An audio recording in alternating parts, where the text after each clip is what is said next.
In the previous episode in the Fiesta Fixer Upper Adventures, I changed my first ever clutch on the Ford Fiesta. Now this created some own problems in itself. Go watch the video if you haven't already. But in today's episode, I'm going to be focusing on the knocking sound coming from the front suspension. Just to give you an idea of the sound, here's a quick snippet. The issue with knocking sounds from the suspension is you never really know which component needs replacing, as the sound is just a sound. You can do some investigation, but it's still pretty difficult. Now I think it's the anti-roll bars on the front suspension that are causing this knocking noise. That's what I'm going to change. Let's see if that fixes the problem. So it's this piece here that I think is making all of that noise. We're going to change on both sides and hopefully that fixes the problem. Because if you change it on one side, it could actually be the other side. So might as well do both. This new one I got from eBay and it does look a little bit different from the old one, but they're the same length, so it should work fine. All I should need is these two tools in theory. Oh, the joys of being a driveway mechanic. No. Right, time to use a bit of elbow grease and get this thing off. This needs to go up.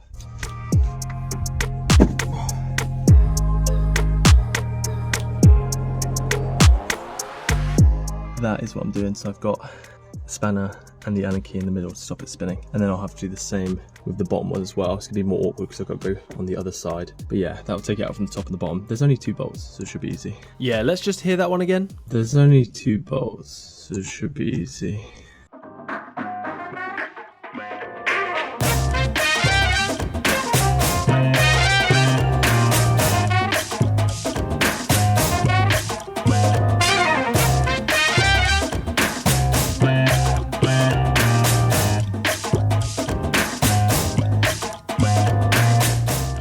One eternity later. Maybe it's the tools I was using, but that took a lot longer than it should have done. Oh, yes.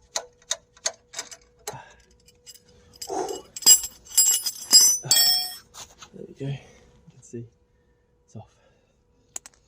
Oh. Jumping forward a bit in time now, I managed to take the old anti-roll bars out, got both of those nuts undone. I've now put the new one on. I just need to put the new nuts back on. And let me tell you, it was so much easier putting these nuts on than it was taking the old nuts off. I guess when nuts get old, they get a bit stiff.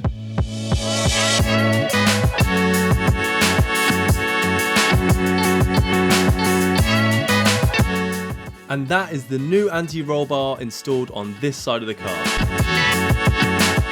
Okay, we're over on this side now. Got the same tools. This one needs to come out as well. In fact, I think actually there might be a bit more clearance on this side. Looks like it might be hopefully a bit easier. Yeah, let's take this side off and then I'll come back once this one's out. Okay, I actually fitted the other anti-roll bar off camera, but before I put the wheel on and test if this anti-roll bar actually fixed the problem, I've noticed that my calipers are pretty dirty. While I'm here, let's see if you can see with that caliper. It's filthy. So what I'm going to do, while I've got the tyre off, get a sponge, just give it a nice good scrub it up. Get it in.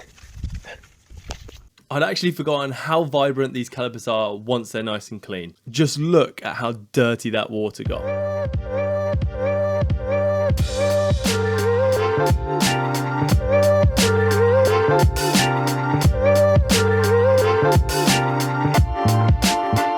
With it looking sparkling fresh and everything now fitted back onto the car, I took it for a test drive, but this was the sound I heard.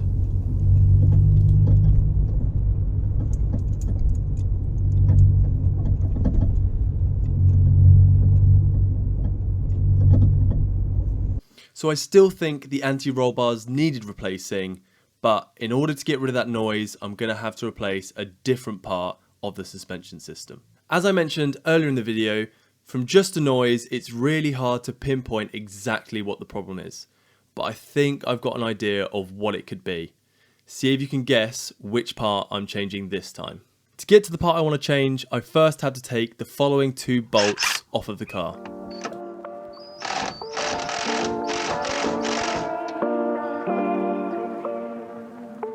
When the power tools can't do it, and neither can my muscles, it's time to apply a bit of physics and get some leverage in there. And And sure enough, physics wins the day once again.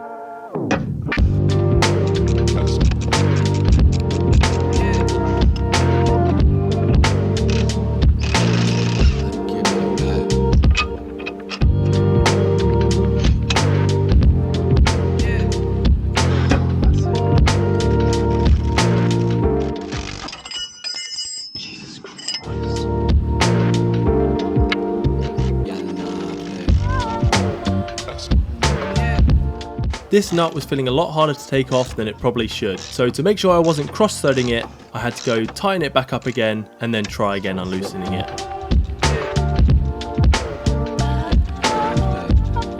The nut did feel quite warm, but luckily I didn't mess up any of the threads, so I will be able to reuse this when I put it back on. Next, off comes the nut that's holding the brake line on.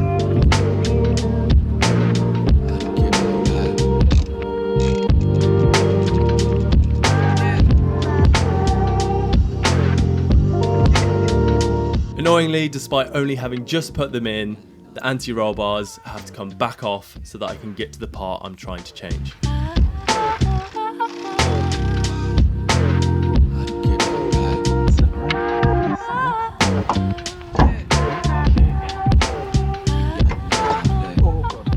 Now, someone in the comments could probably tell me how I could have done this a lot better. However, with a little bit of wiggling, I managed to get it off, and that's all that matters. Oh, there you go. Oh, now it's just dangling. Now, to take this part of the suspension system out, I actually have to undo 3 tiny little nuts at the top in the engine bay. Now, these nuts, as you can see, are going to be an absolute pain to get to. Why they designed it like this, I don't know. Just to make my life harder, I guess. Yep, 13 works. And because I don't have a specialist tool to take this off, I've just got to use my spanner, as you can see, and do tiny little quarter turns or 1/8 turns to get this off. So I'm going to be a while here doing this, but at least it's easy and there's only 3 of them. And through the magical powers of editing, they have now all come off and there is only one left that is on finger tight.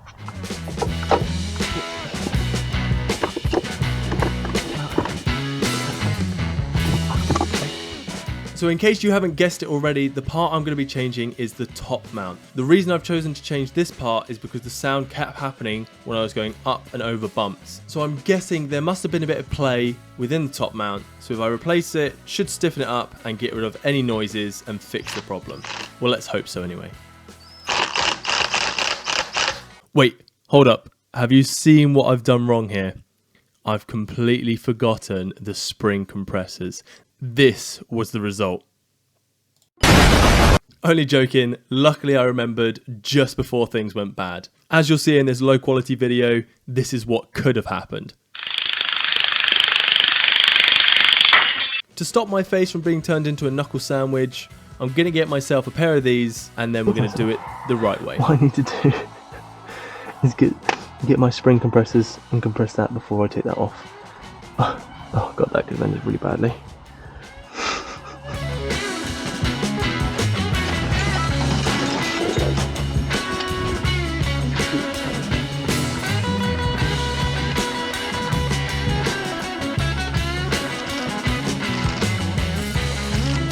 Now I'm pretty sure with the size of this spring it wouldn't have been under very much pressure, but regardless we've put the safety precautions in place. Now I can take the top mount off. Oh, okay. If I can leave this like this and pray it doesn't... Did I get you? Sorry, I won't do it again, I promise. The top mounts on a Ford Fiesta are actually made out of plastic. Yep, not the best material, but it's cheap, hence the reason the car is cheap. So, we need to replace them. What I did was, I bought a pair off of eBay, as I'm going to replace them on both sides. That way, I don't get any new problems. I noticed the old ones on the car had a bit of grease between the plastic and the metal, so I'm going to replicate that again with my big old tub of grease. Let's just take a chunk like this and put it in, all in around here.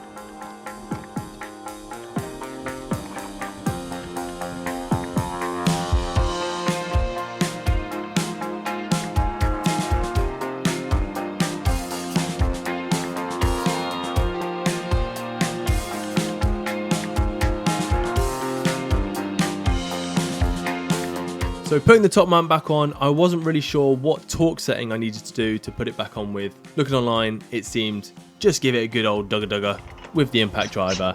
That should be good.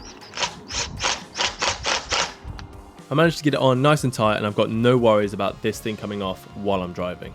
Now it's just time to take the spring compressors back off, making sure the spring goes back into the same place that it was in before. There we go. This sleeve here I think is meant to be pulled all the way down to the bottom.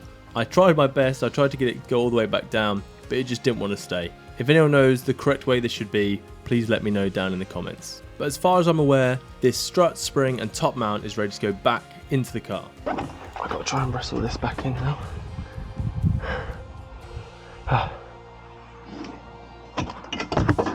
Those. Okay, this is going to be hard to do and shot on camera. So thankfully I could just finger tight these nuts back on pretty much all of the way, and then that way I only had to spanner the last little bit. This saved me so much time in comparison to when I had to take them off.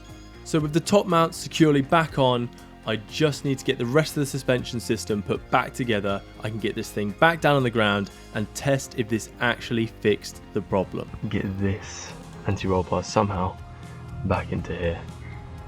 That's quite a distance to travel. Hopefully we'll be able to use the jack to help. But yeah, back in first. Now the bolt went in that way from memory. That's it, that one's in.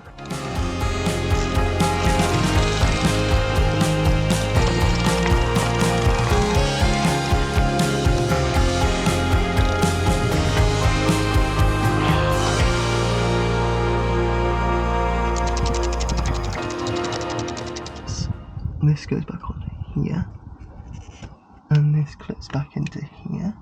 Oh, there you go. I think I can do this. Here we go. That's it.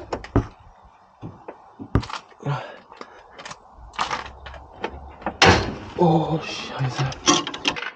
Oh. There you go. I'm just basically squishing the spring so that I can get it to where I want it. Under there still again like last time. That's it. In you get. There we are.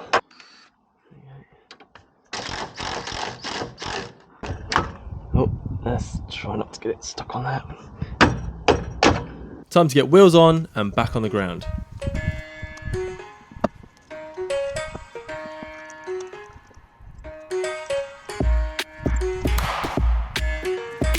Okay, we'll start the engine and hopefully everything's fine. So I'm now going to take the car for a quick test drive to check if all of the noises have disappeared. Fingers crossed. And let's hope I put everything back on correctly and didn't make any major mistakes, because we definitely don't want the whole wheel flying off the car when I'm driving along, as this can happen. Now I'm actually going to be a bit of a tease and make you wait for the future video that's going to come out where I'm doing a POV drive of me with the new suspension system and everything hopefully fixed. But you have to wait for that one. But I will let you watch the rest of this clip. If you made it this far in the video, please give it a like and a subscribe so you don't miss that next POV video coming out on the channel.